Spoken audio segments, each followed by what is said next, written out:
안녕하세요, 박미수 원장입니다. 항상 구독해 주시고 좋아요를 눌러 주셔서 진심으로 감사드립니다. 오늘은 저희 환자분들이 저에게 되게 많이 물어보는 용어에 대해서 설명을 드리려고 하는데요, 바로 대사증후군입니다. 선생님, 제가 이번에 건강검진에서 대사증후군 이형군이 나왔는데 과연 이게 무슨 뜻일까요? 저는 고혈압, 당뇨, 고지혈증으로 알고 있는데 왜 이걸 대사증후군이라 할까요? 자, 우리가 대사증후군이라고 알고 있는 고혈압, 당뇨, 고지혈증은 과연 무엇이고 왜 붙어 다니는지, 이 세 가지 질환이 왜 붙어 다니면서 대사증후군이라는 한 무리를 이루는지에 대해서 좀 알아보려고 하는데요. 대사증후군의 의학적 정의는 그렇습니다. 심장질환, 당뇨병, 뇌주병 비롯하여 건강문제의 위험성을 증가시키는 5가지 위험 요소들. 고혈압, 고혈당, 고중성지방, 그리고 낮은 HDL, 그러니까 좋은 콜레스테롤 낮은 거, 그리고 중심비만, 복부비만 중 3가지 이상의 한 개인이 가지고 있는 것을 대사증후군, 메타볼릭 신드롬. 대사라는 단어를 알고 계시죠? 우리 몸에 움직이기 위해서 어떤 신체적인 조절작용이라는 것을 대사작용, 메타볼리즘이라고 하는데, 그 부분에 문제가 생긴 신드롬은 이제 같이 붙어 다닌다. 여러 가지가 이렇게 같이 나타난다. 신드롬이 일어난다는 게 같이 어떤 현상이 일어나는 것을 신드롬이라고 하는데요. 이 대사적인 어떤 문제가 한꺼번에 일어난다. 사실 대사증후군을 하니까 고혈압, 당뇨, 고지혈증의 복부 비만, 어떻게 보면 혈관에 관계된 거죠. 맞습니다. 대사의 혈관이 굉장히 중추적인 역할을 하죠. 혈관에 문제가 생기면 모든 게 문제가 생깁니다. 염증도 많이 발생하면서 여러 가지 면역세포의 기능도 떨어지고 호르몬의 밸런스도 무너지게 됩니다. 그래서 혈관이 그만큼 중요하기 때문에 대사증후군은 인생의 큰 문제다. 인생의 대사가 될 수밖에 없는 거죠. 대사증후군을 왜 인슐린 저항성이라고 부르는가 하면, 이 인슐린 저항성이라는 것 자체가 대사증후군의 하나의 주요한 기전으로 이제 나타나고 있는데요. 인슐린 기능이 떨어지는 거잖아요. 어떻게 보면 당뇨만 관련이 있을 것 같은데, 자, 그래서 이것을 우리가 대사증후군, 인슐린의 기능이 떨어졌다는 것은 분명히 혈압이나 고지혈증도 나중에 문제가 생길 가능성을 이야기하는 겁니다. 그리고 인슐린 기능이 떨어졌다, 그것 자체가 나중에 우리 몸의 혈관 질환의 시초가 되는 거죠. 인슐린 기능은 웬만하면 이제 잘 유지가 되는데, 인슐린 기능이 떨어져서 우리 몸에 돌아있는 당을 세포 안으로 잘 집어넣지 못하기 때문에 넘쳐난 당들이 혈관에 염증을 내고, 그렇게 되면 콜레스테롤이 달라붙고 혈압이 올라가고, 이런 단계적인 시퀀스, 순서를 밟는 것뿐만 아니라 인슐린 기능이 떨어지면서 노화라든지 에너지 대사에 문제가 생기는 겁니다. 여기도 보시면 당뇨, 복부비만, 고혈압, 고콜레스테롤이 서로 상호작용해서 인슐린 저항성이 있고, 인슐린 저항성이 또 여기에 영향을 미치는, 그래서 궁극적으로는 대사성 증후군이라고 불리는데 동맥경화성 성인 질환을 일으키는, 이렇게 복잡한 고리, 서로 상호 연관된 고리를 볼 수 있습니다. 여기서 보실 거는 대사증후군, 인슐린 저항성, 당뇨, 복부비만, 고혈압, 고지혈증, 동맥경화성 질환, 이게 굉장히 얽혀 있다. 그렇게 보시면 되는데요. 그럼 대사증후군이라고 이야기하는 두 가지, 아까 제가 고혈압, 당뇨, 고지혈증이 왜 대사증후군으로 붙어 다니느냐, 함께 몰려 다니냐, 그 이야기를 했는데요. 대사증후군의 첫 번째 이유는 뿌리와 줄기가 같다는 것입니다.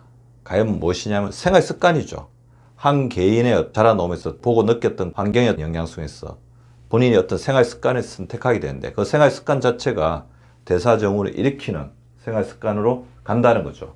자, 보시면 과식, 스트레스, 편식, 운동 부족, 폭식, 이런 부분들이 미각 중독이나 인슐린 저항성을 일으키고, 인슐린 저항성의 줄기적인 요소를 거쳐서 생활 습관이, 그러니까 뿌리라고 보시면 되고, 이 부분이 줄기가 인슐린 저항성, 기전적인 우리 몸에 일어나는 여러 가지 기전의 문제로 인해서 고혈압, 당뇨, 뇌심혈관계 질환, 고지혈증, 지방간, 유방암, 장후암 등의 대사증후군에 관계된 이런 암들까지도 연결된다는 거죠. 자, 우리 대사증후군을 살펴보면 그 뿌리에 복부 비만, 근육 부족, 스트레스, 수면 부족과 불량한 수면, 운동 및 활동량 부족, 불량한 식습관이 들어가 있는 것을 볼 수가 있습니다. 뿌리와 줄기가 같다는 것은 하나가 생기니까 같이 연달아 나오니까 굉장히 힘든 부분도 있지만, 우리가 뿌리와 줄기를 잘 잡고 있으면 이 부분을 예방할 수 있다는 장점도 있다는 것입니다. 그리고 서로 약한 고리로 연결이 되어 있어요. 그래서 이게 무슨 말이냐면, 한 곳이 무너지면 그 약한 고리 때문에 다른 것도 굉장히 위험해진다는 거죠. 자, 망치, 제가 말씀드리죠. 고혈압이죠. 혈관에 땅땅땅 칩니다. 혈관에 상처를 주게 됩니다. 혈관이 약해집니다.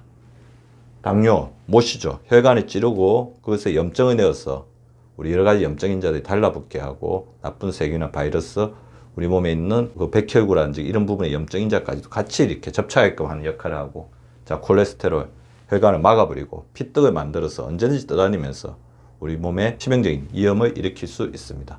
그래서 서로 약한 고리로 고혈압, 당뇨, 고지혈증이 연결이 되어 있다는 거죠. 고혈압은 물리적 손상과 타격, 당뇨는 화학적 손상을 일으키면서 염증을 일으키고 고지혈증은 구조적 손상, 폐쇄시키고 딱딱하게 만드는 그런 작용을 가지고 있습니다. 따라서 우리가 이 두 가지 특성, 뿌리와 줄기가 같고 서로 약한 고리로 연결되어 있다면 우리는 반대로 이 부분을 해결해 나가야 되겠죠. 대사증후군을 극복하려면 뿌리와 줄기를 제거해야 됩니다.